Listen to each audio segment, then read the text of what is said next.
I see, okay.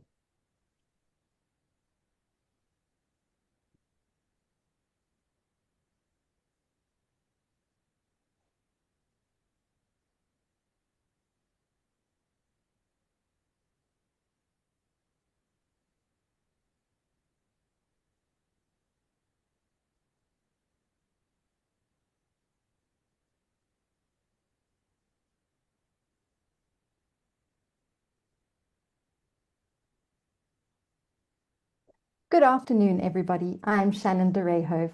Welcome to our webinar on the oceans economy and sustainability, hosted on behalf of Sustainability and ESG Africa Conference and Expo. This webinar will explore Africa's ocean economy, which is a vital pillar of the continent's development, underpinning food security, trade, energy, and livelihoods across more than 38 coastal and island states. Grounded in African policy priorities and development realities, the discussion will focus on practical pathways to protect ocean ecosystems, secure livelihoods, unlock investment, and position Africa as a leader in a climate resilient and inclusive blue economy. Before we get started, please take note of the following. The chat and the Q&A are available to you. Please post your questions in the Q&A and your comments in the chat. Both the Q&A and the chat are at the bottom of your screen. Please be aware that we are recording this webinar and will send the recording to you when it's available. We are also streaming the webinar live on YouTube and will share the link in the chat once it's available. So with that, I'd like to introduce today's moderator, Wendy Poulton. She's the Director of Strategy and Risk Consultancy Strategic Mindsets, as well as the co-founder of the Sustainability and ESG Africa Conference and Expo. Wendy will facilitate the discussion with today's panel, which consists of Immaculée Uwimana, Senior Policy Advisor at the African Union, and Odwa Mtati, CEO of the South African International Maritime Institute. I'll hand over now to moderator Wendy Poulton to start the discussion. Over to you, Wendy. Thank you so much, Shannon, and it's a pleasure to be here today, and welcome to the panelists. I think when we started talking about having an oceans economy webinar, it was just so broad, the topic. So we're lucky that we have two speakers today that can help us really think through some of those very diverse and complex issues that are covered under oceans economy from a sustainability perspective. And that's everything from food security, trade, energy, livelihoods. And Africa has 38 coastal and island states. So it's a very big issue for Africa and how we connect into the global value chain. But it's also an issue around the kinds of maritime transport that is now traversing our seas along the African coast with green hydrogen derived fuels such as ammonia and methanol, and what that also means for Africa using its renewable resources and what it means for us and our ports and infrastructure about how we could potentially exploit those resources for the benefit of African citizens.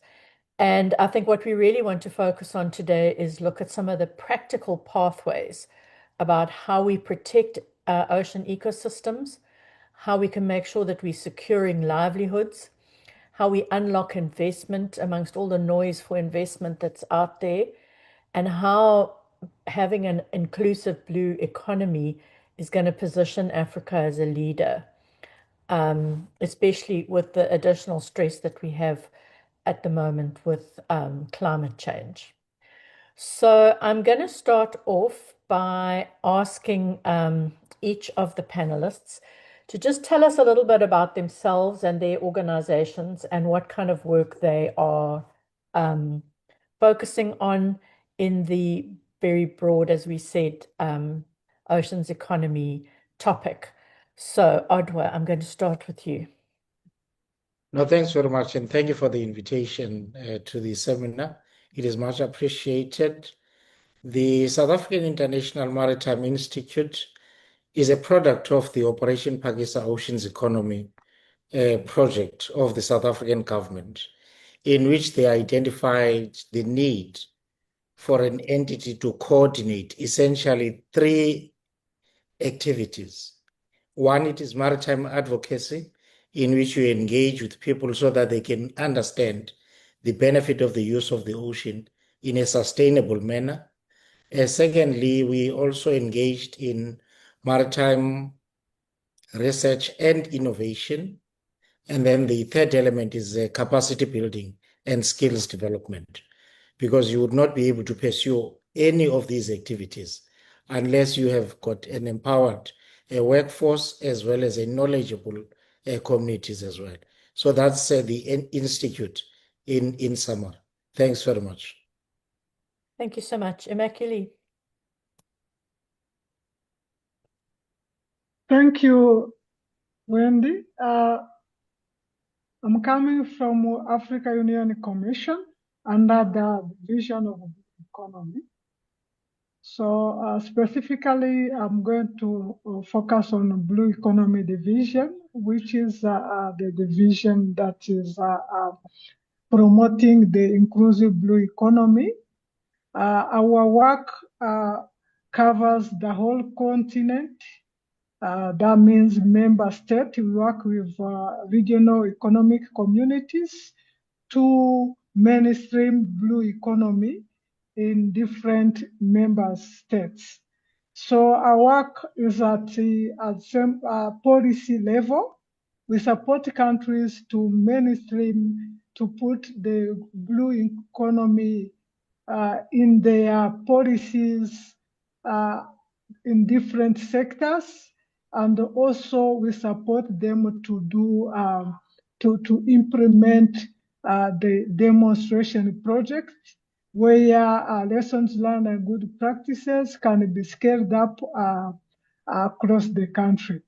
So we work with day to day with the countries, but also with those different partners, including UN agencies and also other bilateral partners, private sector, etc., etc. So that's in a nutshell, because Africa Union Commission covers a lot, but when it comes of blue economy, that's our work to help at the policy level at the continental, but also promoting community practices with regard to blue economy. Thank you. Thank you so much. I'm going to stay with you and then I'll come back to you, Odwa. But Immaculée, one of the issues, obviously, about having a sustainable blue economy is trying to manage the extraction side of the sector where we are extracting fish and other marine resources, and having to deal with some of the illegal and unreported fishing that goes on within that sector, not only by Africans, but by other countries as well. And how do we balance that with regeneration? And in a way that's we're managing the ocean within ecological limits, but we're still maintaining economic viability. Can you perhaps just take us through some of the issues in that area that the African Union is dealing with and how you collectively do it as a continent? Thank you very much, Wendy. When we are talking about a regenerative ocean economy, that means to restore ecosystem while also we are generating income. So in practice, this means implementing initiatives, as I was saying, which are going to reduce the pressure on oceans shocks. You see, for instance, feedstocks are transboundary. So we need a holistic approach, a coordination approach, which help to reduce pressure, but also which brings job creation for community to increase their livelihood. So, for instance, when we talk about the regenerative initiatives, we are talking about scaling mangrove, blue carbon restoration, implementing marine spatial planning, and also expanding sustainable aquaculture practices, etc., etc. So if you see like the Africa Investment Tide report, it shows that the climate change and water-related shocks already cost Africa billion annually. So managing extractive sectors within ecological limits is therefore economic risk management, not a constraint on growth. So this is something we have to take serious. Thank you so much. Odwa, would you like to add to that? You mentioned Operation Pakisa earlier. How does that fit into that? Yeah, I think the continent, the countries within the continent obviously require well-defined adaptation strategies that speaks to sustainable resource management. That we think, is key because it addresses some of the primary challenges that Imokele has referred to, which include climate resilience, change in the food system, as well as the need, because quite large parts of the continent are sea-facing. So whatever strategies that you develop, you must recognize the rights of those communities that exist there. Having said that, the practical things that you would need to consider include the need to rebuild and maintain fish stocks.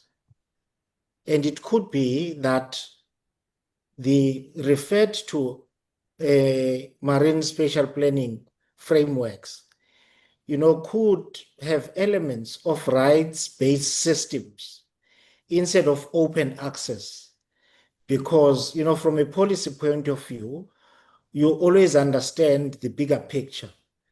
But, you need to work alongside communities, in that. So there are two elements that we have spoken to: rebuild and maintain fish stocks, the need to develop marine spatial planning frameworks to maintain the balance. One of the things that I think Africa generally does not focus on is data gathering, to ensure that at the center of the work, that we undertake as a continent, data is central to it, because it would ensure that we are able to strengthen the monitoring systems, the need to control and surveil illegal and unreported fishing, understand the scale, and then develop the required technologies in order for us to be able to tackle that. Now, with Operation Pakisa, when you would remember that the subsector identified to complement fisheries was sustainable aquaculture, because it was saying, it's a nascent subsector that needs, to be supported in order for it to, come up to the level of fisheries, for people to recognize its value. And alongside it, with the recent process that spoke to small-scale fishing, awarding them fishing rights, we think that, those are some of the strategies, to deal with the challenges that you have mentioned.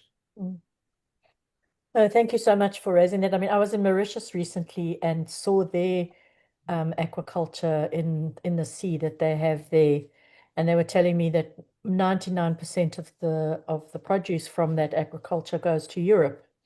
So a really good sort of economic activity that they've got going there. So if we could now move on a little bit to, I mean, we're talking about these initiatives about how we make it restorative and how we look after our economy. You mentioned a little bit about illegal activities. How do we as Africa deal with those illegal fishing in our waters? Is it a coordinated approach? How is that managed? Immaculée, do you want to start with that one? Yes, thank you. The African Union approach is anchored in the ecosystem-based management and also regional cooperation. As I said, fish stocks are transboundary. We see ocean water are shared among different countries. So enforcement must be coordinated across all members and the regional economic community. Also, the maritime security program is trying to be enforced to combat the illegal and the unreported as well as unregulated fishing, and to strengthen monitoring system. So also, African Union is supporting institutional capacity building and policy harmonization, because this is very crucial that countries have a harmonized approach for managing their resources, reducing this pressure, establishing this legal and the regulatory instrument to manage fish stock and the other seafoods that are shared.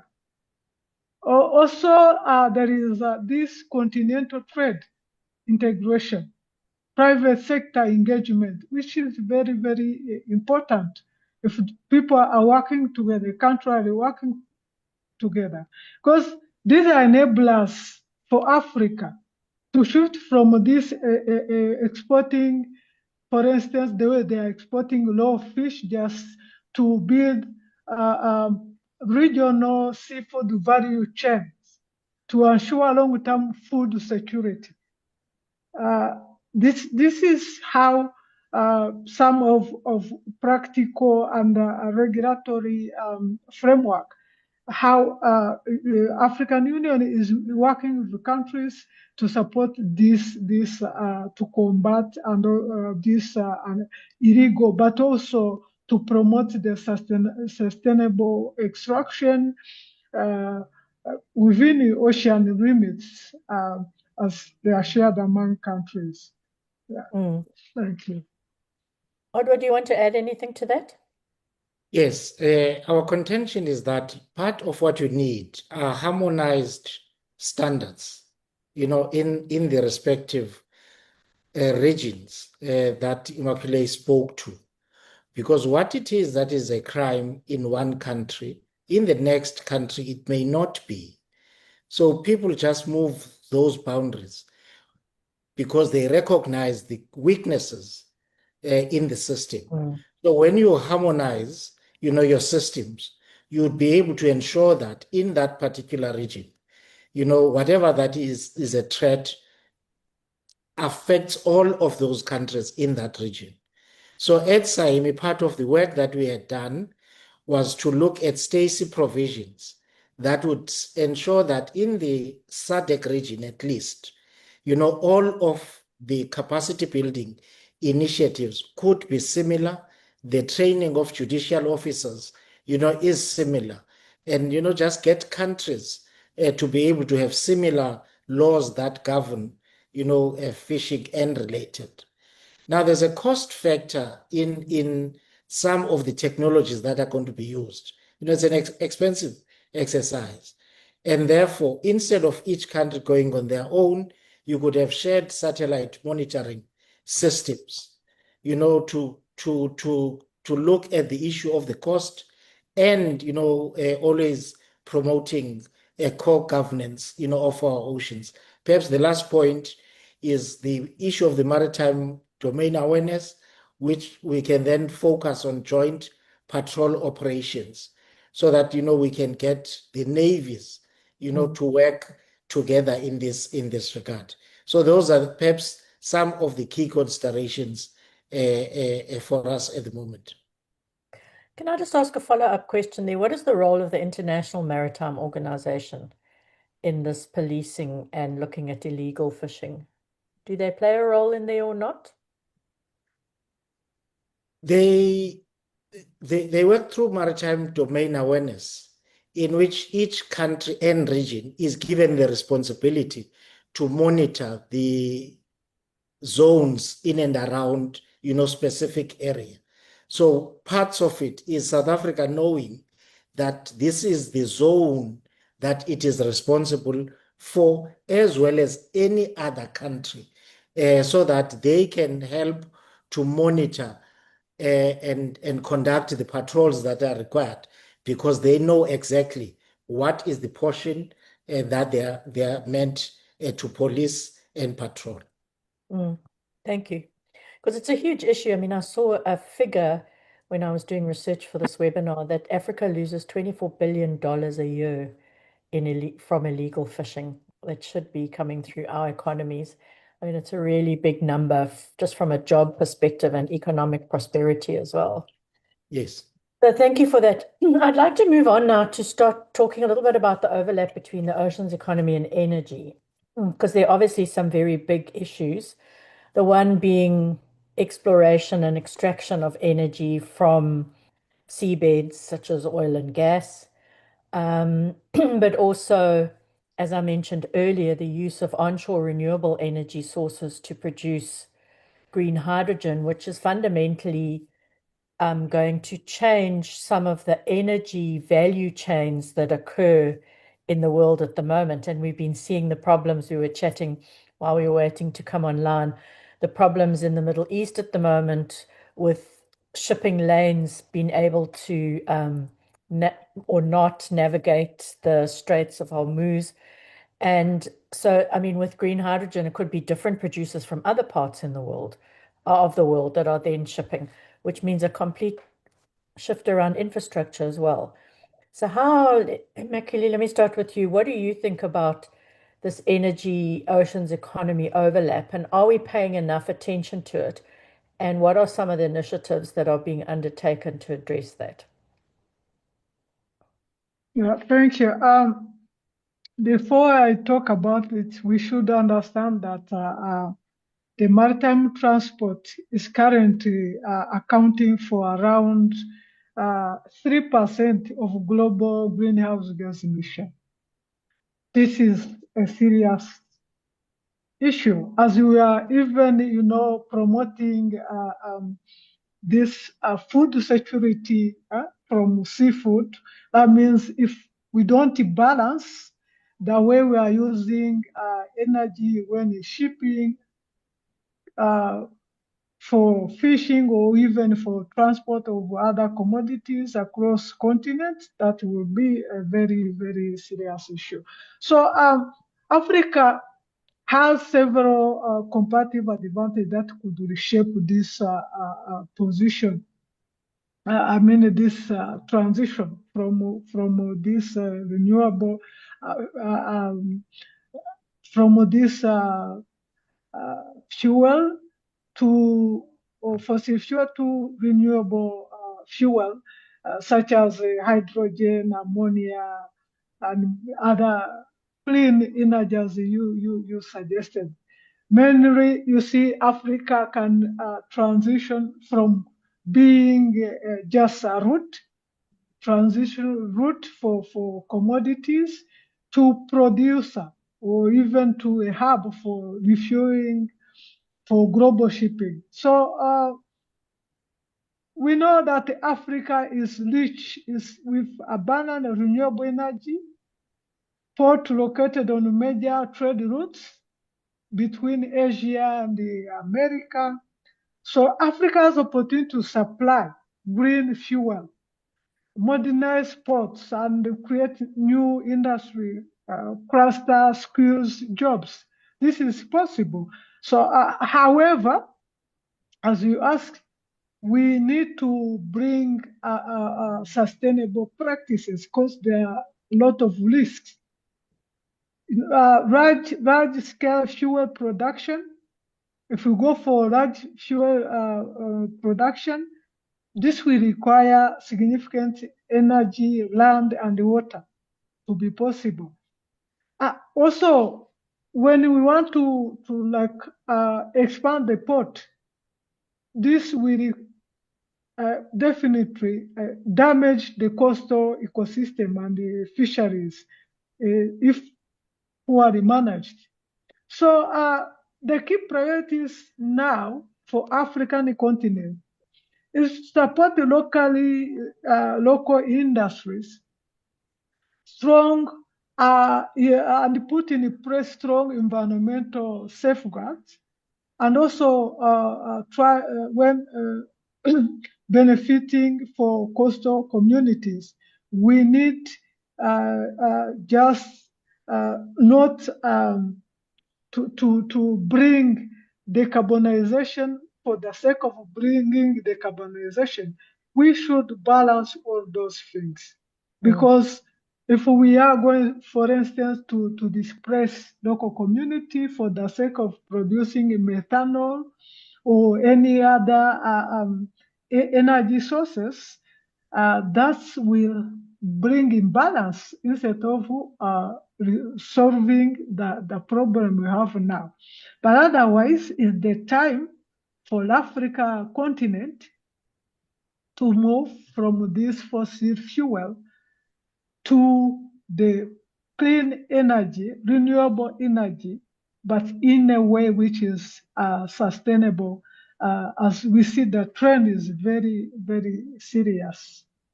Thank you. Thank you. Odwa, your thoughts on this?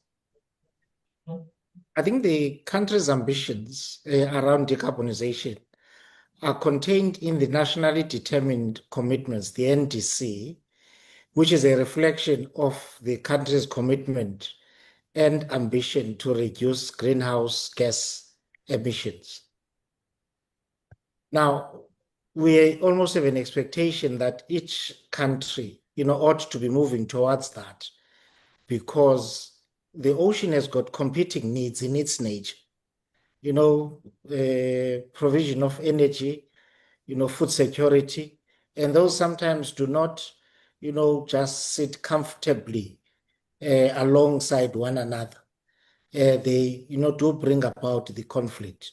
So those regulatory instruments that are contained in the NDCs tend to place exactly the clarity on, what it is that needs to happen and at what point. I thought Immaculate would reflect on the call to action at the Nairobi conference in 2023, in which all African, countries committed to their willingness to limit greenhouse emissions through an adoption of renewable, energy emissions.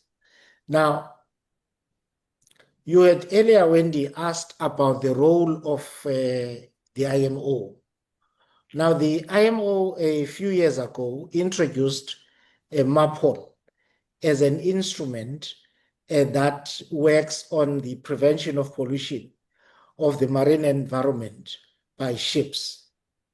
And a number of countries, I think in the continent, it was reported as 17 that had signed the MAPOL agreement, in which they committed themselves on the monitoring, of the pollution caused by ships. Now, South Africa is one of those countries that have signed the MAPOL Convention, and currently, with the Department of Transport and SAMSA, are in the process of finalizing the National Action Plan in respect of the IMO Greenhouse Emission Strategy 2023. So I think, the question is, you do need a defined strategy in order for you to have plans that commit you, to specific actions, recognizing, that it's not an easy a process as well, because it is in many instances, quite a challenge, because at the moment the continent is looking at technology as part of the resolution of that. Now we tend to look to Europe, for the production of those technologies, which then induces the matter of costs, which places a particular demand on the continent to be able to look to itself to produce these capabilities, so that, it doesn't have to look elsewhere all the time, but look, to itself to be able to deal with these. And parts of that is unified policies that would ensure that we act in a unified manner in order for us not to leave some countries behind. Because we have seen that, within the continent, sometimes we act in a fractured manner. We tend to act in what we think is best for the country, tending to forget the fact that with the number of member states of the African Union, we could be achieving more if we are that unified A force. Thank you so much. And I just want to go through some of the questions that have been posted on the Q&A. So linked to that, it was a question about corruption and people bribing officials, turning off transponders on ships, that kind of thing. Do you think that there's a role for the collective African Union in dealing with that, or is that also something that has to happen at a coordinated country level? Immaculée, you want to answer that? Yes, yes. Of course, African Union has its a great role of convening all member states to discuss those critical issues across the continent.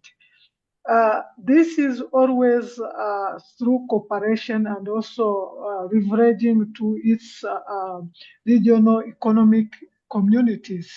Because sometimes those regional economic communities help when it is a given region where they are relocated, located, where they can support concerned countries to solve those issues.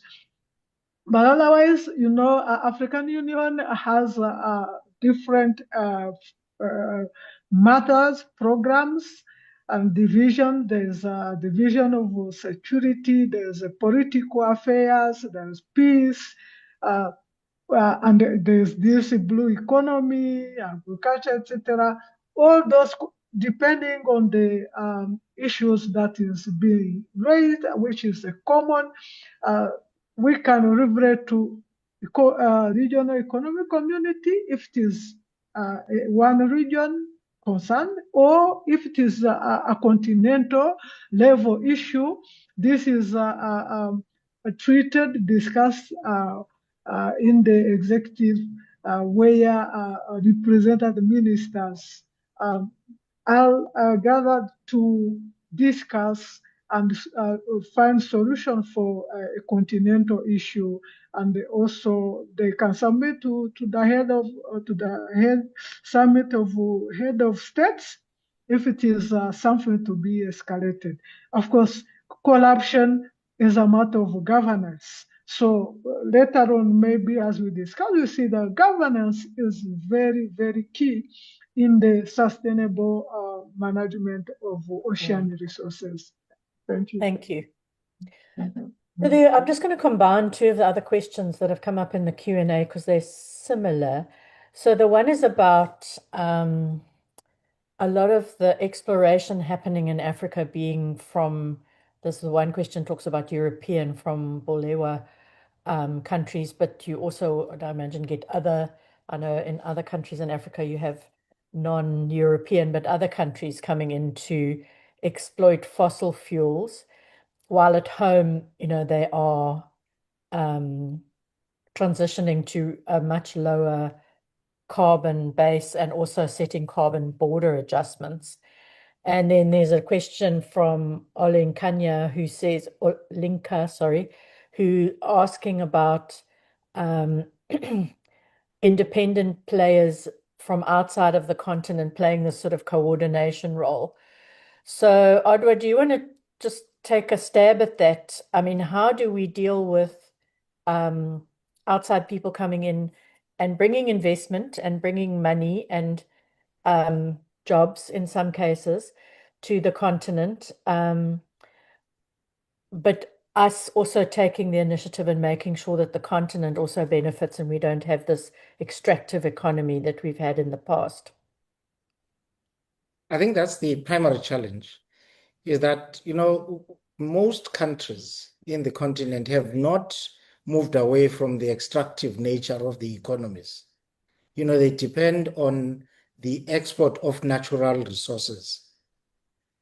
And therefore, that by itself then invites the other non-African countries to be key players in the work that the continent can undertake by itself. So what is required is a strategic shift to support manufacturing within the continent, because that by itself would mean that not only do we manufacture, but we are able to grow our economies and support the consumption, of some of these processes. So we need to raise it to that particular level, because what other people are recognizing is the fact that we have much of what the rest of the world needs, whether it is the sun, whether it is the wind, whether it is the oceans. And therefore, we would not take an opportunity when it is presented for free. So it is therefore important that, we don't just talk about it, as Immaculate said, that we get to the point of defining, and using the instruments that are available. So the production of many policies without us acting on them, is an exercise in futility. So it is important that we get to the point, of actioning. The earlier question that you asked, for an example, is one of those things that most people do not understand the price that is paid for corruption. They think that is just but one of those things. It is not but one of those things. It's an expensive thing, because somebody else is paying the price for the fact that there is no movement on a particular activity. That's why we support the investment in technology for us to be able, to move, not just from consumption, but the productive nature of the African economies. That's our that we don't have to import everything in order for us to undertake activities. We have, they say that, South Africa, the last of what it produced was the what's that thing that cleans swimming pools, as an invention. Yes. Now we're saying we saw now an autonomous vessel, and we are saying that's where we ought to be, so that all of the countries within the continent can work within the Africa Free Trade Zone, and pursue, more common goals. Yeah, I think that's a really important point around the Africa Free Trade Agreement and how we would capitalize on that for the continent in general. I was at a conference a couple of years ago where somebody said Africa should just build a wall around us. And we should just say, okay, we've got all the resources. You come and get it, and we're going to negotiate the best deal for us for you to have it. I was like, I don't think that's a bad philosophy. No, it's not. Okay, so we've got two questions, quite specific. The one is, are there programs on marine carbon dioxide reduction and curbing marine pollution in Africa? So perhaps Immaculate could answer that one. And then there's also one about exploration programs on lithothannium fertilizer extraction from the seabed. Either panelist want to tackle those? I think let me try and deal with the latter. Part of what the challenge is the fact that we have made many issues to be an either or. We do not want to recognize the fact that even the UN Sustainable Goals speak about us using those different goals in the promotion of the well-being of society in its totality. So newer activities like, exploration, we make those to be perennial enemies. We do not have the science sometimes, to even explore such. and we use, either Australian, New Zealand, research that has been undertaken to either support or not, support. And part of what we're promoting is the fact that the continent ought to increase its research and development capabilities in order for it to begin to resolve its own challenges in this regard, and not having to say, no, we have seen this thing work in Norway. We can learn best practices from other countries and other continents. That's not the issue. But we must get to the point, wherein we use our own developed capabilities. And this, amongst others, requires that there is more investment in research, development, and innovation in order to make that strategic shift. A perfect example, we did some desktop research on cyber security, within the continent. And you find that there's limited research that is being undertaken on such a crucial element at the moment. How many institutions have been hacked, but we seem to be unable, to rise up to the occasion. Immaculate, I'll leave the most difficult questions to you. Thank you very much for Thank you. being brave.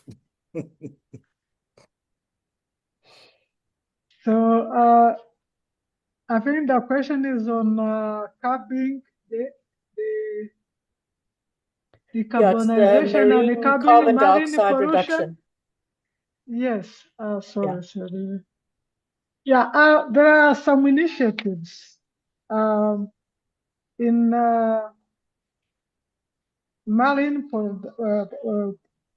curbing the marine pollution.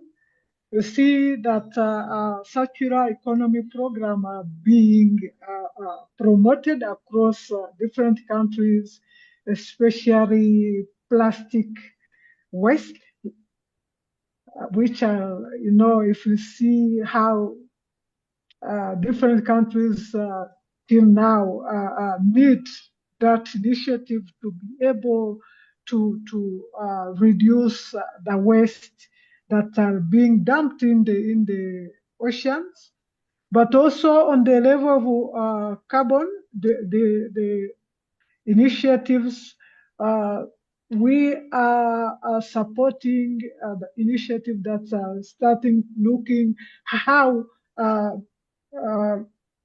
ecosystem services such as sequestration, sustainable management of mangroves can also contribute to the reduction of carbon.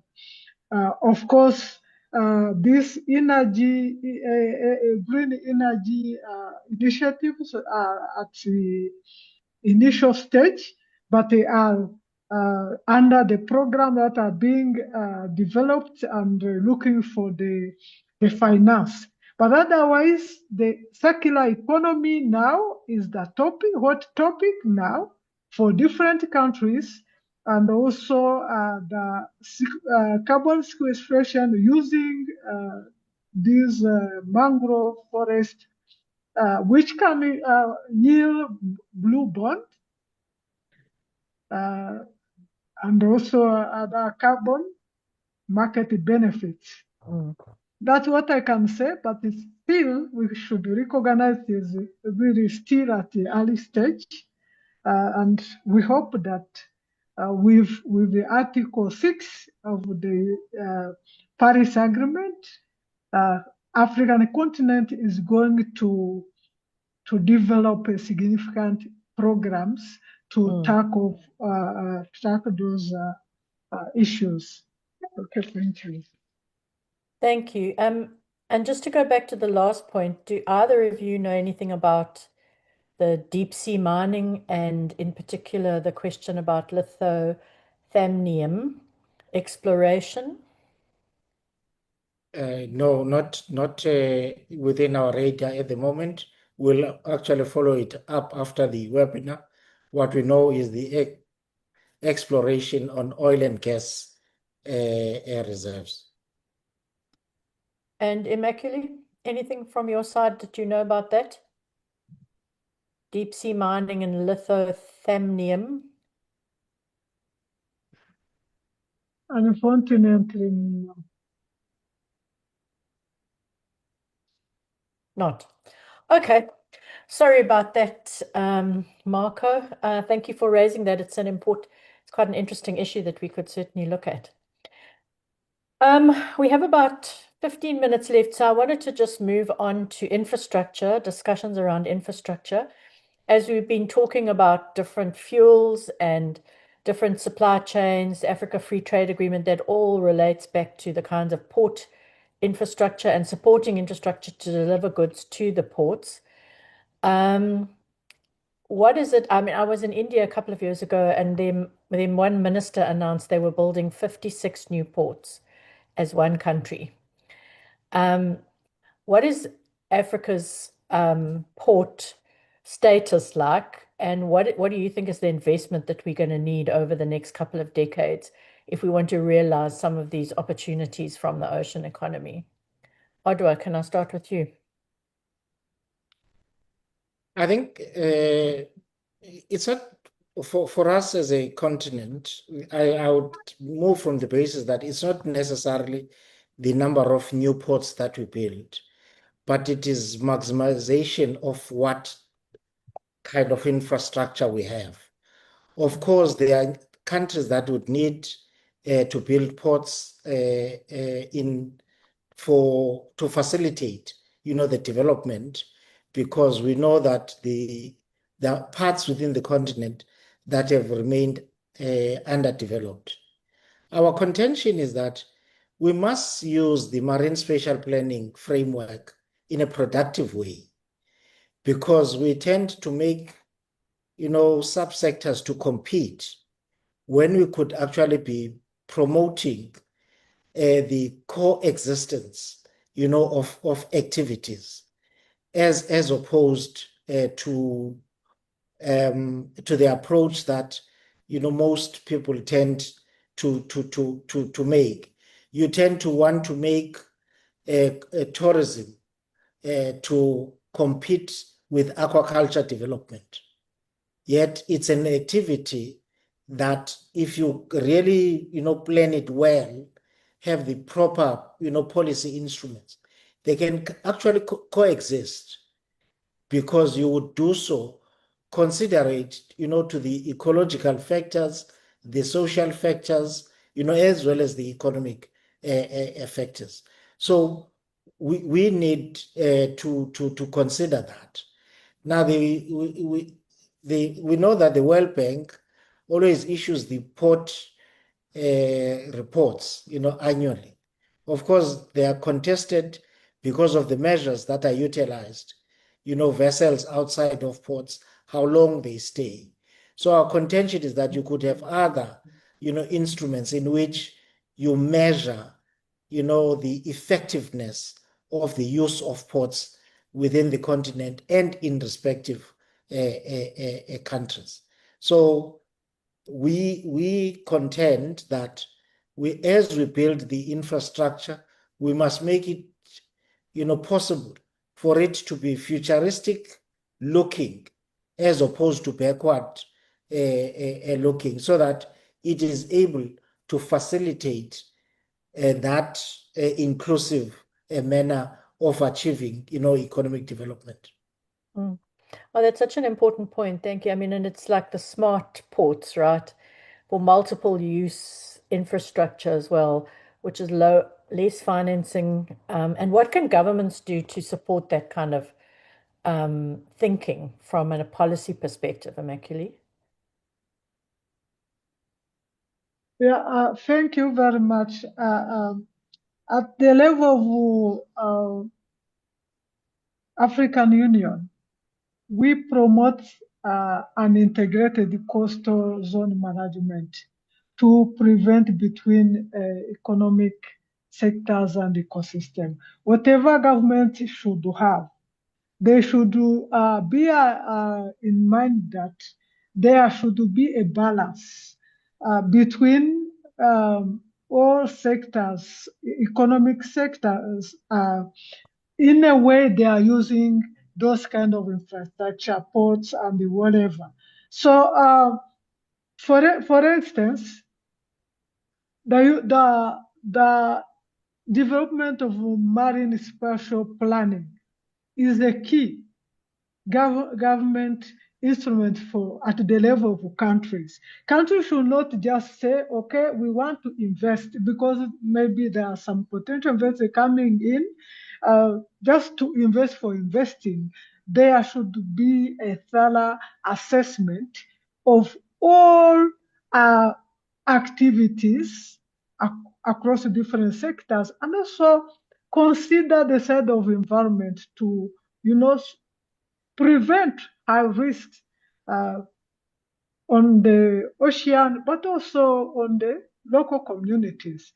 So for us, the promotion of investment, it's good. It's yes, recommended for countries, but they should have feasibility studies that lead to this spatial planning that shows here we can do this, here we can put such infrastructure, here there is a risk. If we invest in this at long term, there will be consequences on ecology, on local community, and so on. Thank you. So you're talking really about an integrated infrastructure plan for the country that also then has regional linkages as well, if we really want to get a proper free trade agreement so that we understand that. So thank you for that. My last question is to you guys is going to be about skills. So we know that the MARPOL agreement is going to, if we're going to be shipping green hydrogen, you have to train port people in how to sign off compliance with the various requirements of MARPOL. And that auditors are going to have to be different. You're going to have different skill sets for doing research and innovation, maybe on lithothanium, thaminium. We also require different skills now for spatial planning that you were just mentioning, Immaculée, and other things like that. What are we doing about skills development in the sector and ensuring that those sustainability issues are integrated properly into that planning? And is it enough? So, Odwa, I'll start with you. Okay, no, thanks very much. So I think key are partnerships and collaborations. There's a IOI in South Africa, there's SAIME itself, and those institutions work at different levels, with IOI Southern Africa focusing on governance and policy development. We take a wider lens in as so far as that matter is concerned.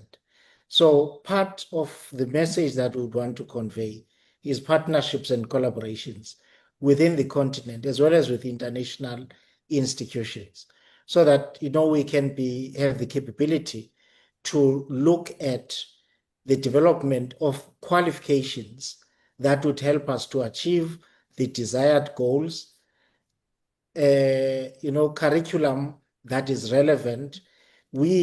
And I think IMO as well, for an example, with the advent of the use of alternative energies as opposed to fossil fuels, we're having to revise the curriculum, of specific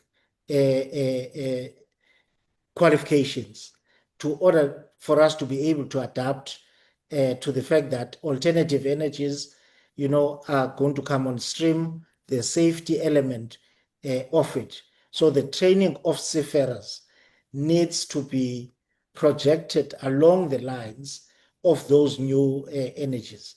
Earlier, we had spoken about the issue of, cybersecurity. So we would need to work to develop from the IMO conventions, some of those qualifications that would help us, as the continent and the country, to be able to prevent such. So there is a need to anticipate new developments, and in that anticipation, have the required skills.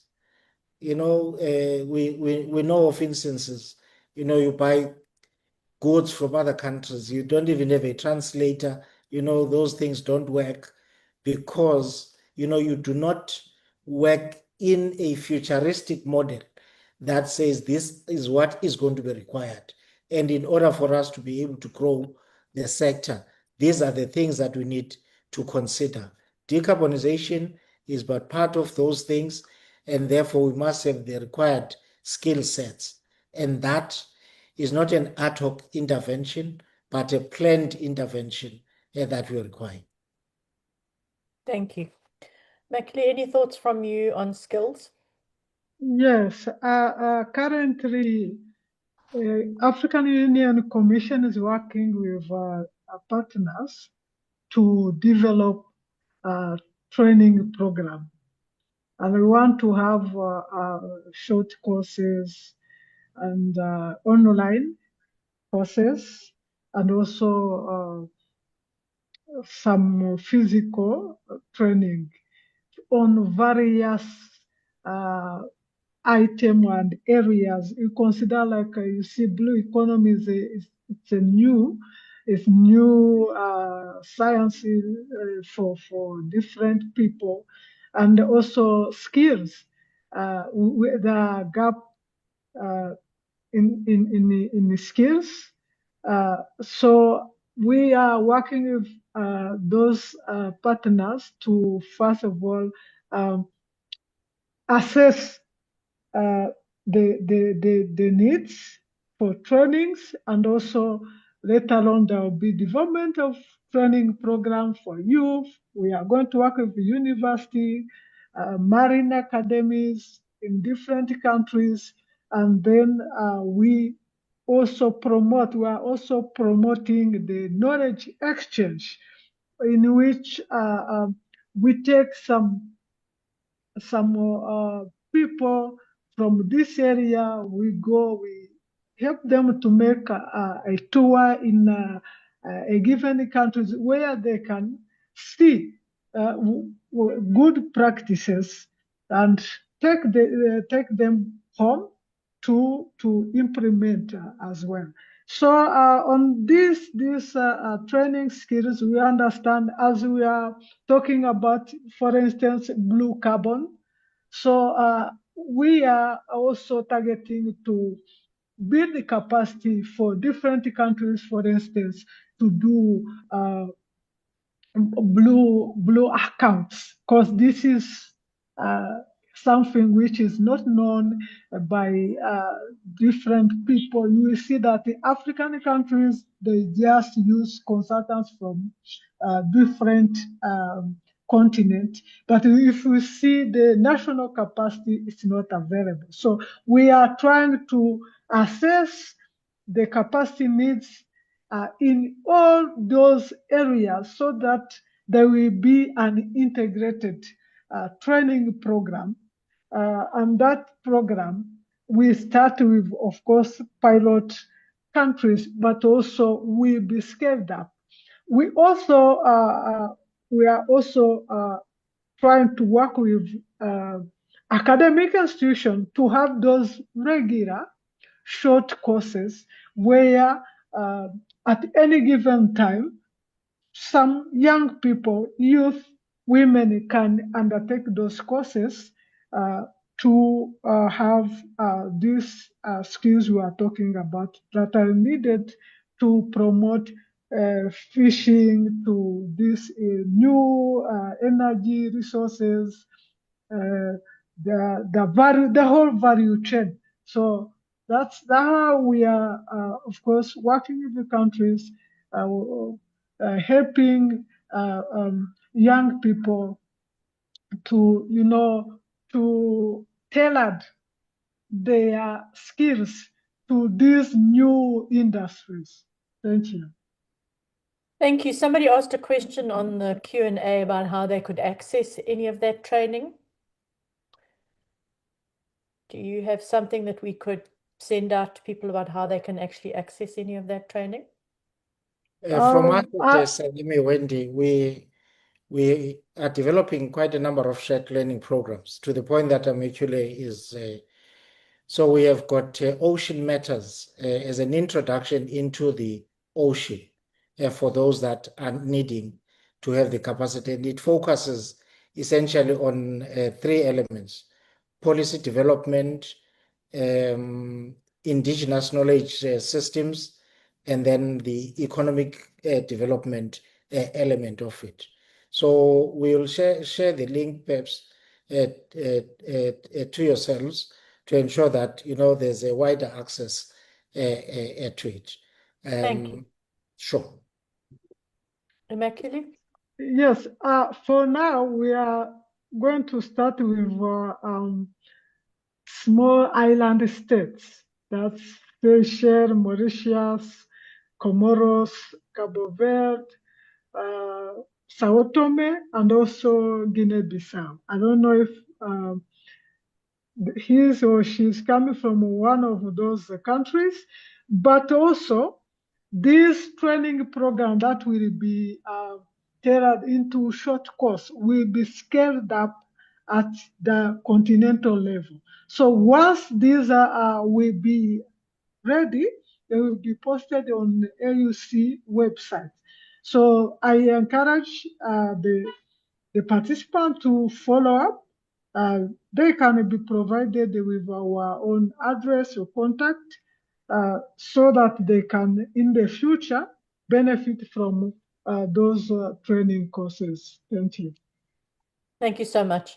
And there's just one final question that came in. What are the potential positive and negative impacts of green hydrogen to the automotive sector in the Eastern Cape? The automotive sector in the Eastern Cape is mostly light vehicles. The big application for green hydrogen is in really heavy vehicles where you could have a fuel cell that runs on hydrogen. So it's just not cost effective in the small scale transport sector at all. So I don't think it would have that much impact directly to the automotive sector. So thanks for that question. So I think that brings us to the end of our hour. It's been a really fascinating discussion. I do not know much about the oceans economy, so I've learned so much from our two panelists. Thank you so much. And back to you, Shannon. Thank you so much, Wendy. Yes, agreed. I also didn't know much about it, so I've also learned a lot. So I thank you very much for that. I'd like to say thank you to everybody for joining us today. It really has been a pleasure sharing the topic of the oceans economy and sustainability with you. Before we wrap up, I'd like to extend my gratitude to our moderator, Wendy Poulton, and our guest speakers, Immaculée Uimana from the African Union and Odwa Mtati from the South African International Maritime Institute. If you have any further questions or would like to continue the conversation, feel free to reach out to us via email at shannon@creamermedia.co.za. And if you're interested in hearing more about the ESG Africa Conference, please visit the website at esgafricaconference.com. With that, I'd like to bid you all farewell. Thank you so much for your time and goodbye. Thank you for the Thank you. invitation. Bye.